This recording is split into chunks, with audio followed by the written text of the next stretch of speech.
In Kondratovka, located in the Sumy region, the Ukrainian Defense Forces executed a remarkable military operation, encircling more than 3 Russian infantry battalions. Details of the event were shared by the Volia Telegram channel, known for its ties to the Ukrainian armed forces. Let's break down what unfolded in Sumy Oblast. Between July 11 and 12, after reinforcing their lines and concentrating reserves, Ukrainian forces shifted from defense to a series of coordinated counterattacks along the flanks of Russia's western penetration into the region. In the initial blow, Ukrainian troops severed Russian positions between the villages of Konstantinovka and Kondratovka. A second strike to the east then isolated Russian units between Alekseyevka and Vladimirovka. North of Kondratovka, Ukrainian forces advanced approximately 3.5 to 4 kilometers on the first day alone. In response, Russian troops attempted to counterattack from both the nearly surrounded Kondratovka and from Konstantinovka. However, by July 15, elements of Russia's 155th Marine Brigade, along with the 30th and 40th Motorized Rifle Regiments, had become fully encircled in Kondratovka. Repeated attempts to break the encirclement from Konstantinovka failed, resulting in heavy Russian casualties. An estimated 3.5 understrength battalions, one each from the aforementioned units, were trapped in the encirclement. Due to prior losses suffered in June and early July, these battalions were not at full capacity. Russian sources estimate the total number of encircled personnel at 311 to 840, while Ukrainian sources put the figure closer to 700. In an effort to rescue the trapped units, Russia's GV Sever Command deployed up to 4 additional battalions consisting of infantry, marines, and airborne troops. Despite this, the surrounded forces were left without supply lines or evacuation routes.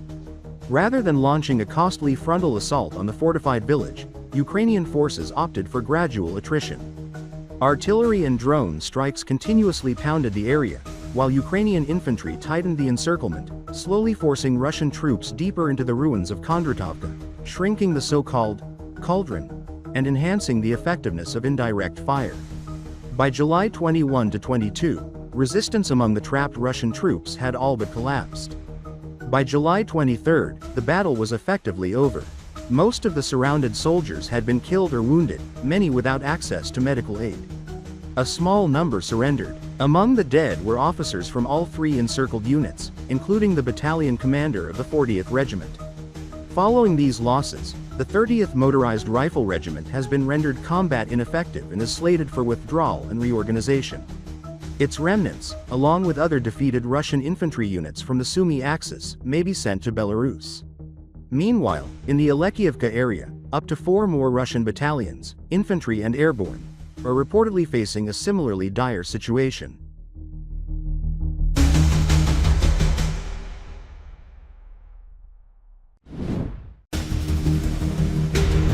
Russian authorities are increasingly sending barely adult young men, fresh out of school, to the front lines of the war in Ukraine, turning the country's supposed future into rows of graves and mourning families.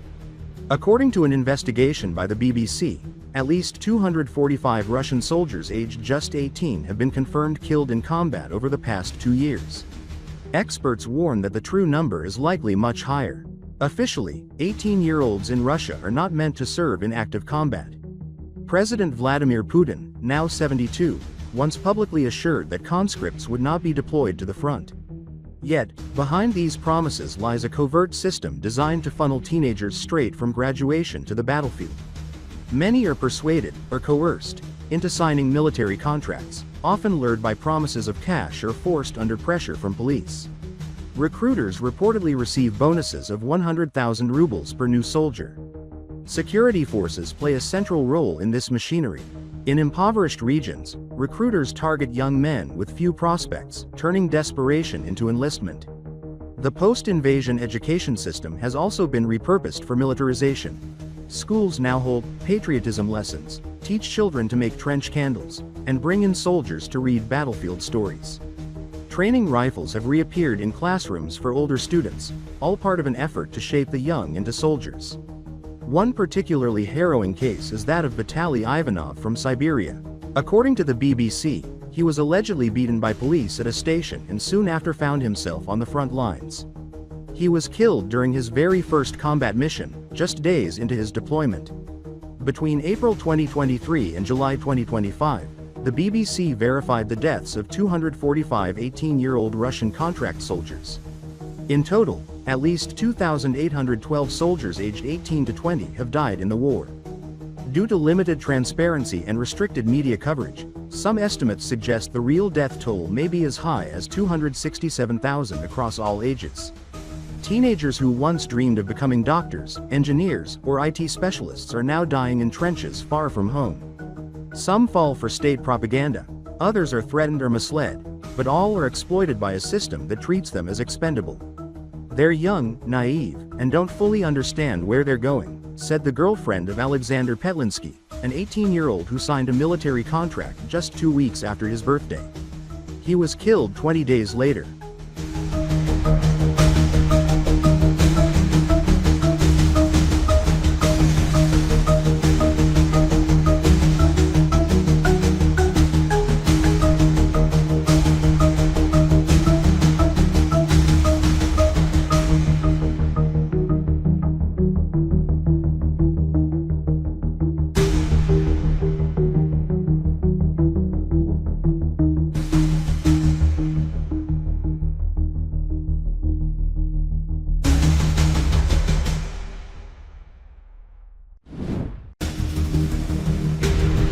Russian occupation forces have suffered a significant setback in the Sumy direction, following the loss of Kondratovka, where units of Russia's 30th Motorized Rifle Regiment were surrounded and overrun. Panic has reportedly gripped the ranks of the invading forces, according to the Russian-aligned Northern Channel Telegram resource. Having learned from the bitter lesson of Kondratovka, some troops chose to retreat without waiting for formal orders, the channel reported. Russian soldiers are now reportedly fleeing from Alekseyevka, with anti-tank guided missile (ATGM) operators from the infamous 155th Naval Infantry Brigade already abandoning their positions. This sudden retreat left units from the 2nd Motorized Rifle Brigade and the 1443rd Motorized Rifle Brigade dangerously exposed. Despite public claims by Russian commanders that the situation remains under control, frontline sources admit growing instability in Alekseyevka. Few want to end up in another encirclement, dying with a grenade under their flak vest, the Z channel grimly stated. A rare expression of despair in pro-Russian military media that underscores the scale of disarray and demoralization.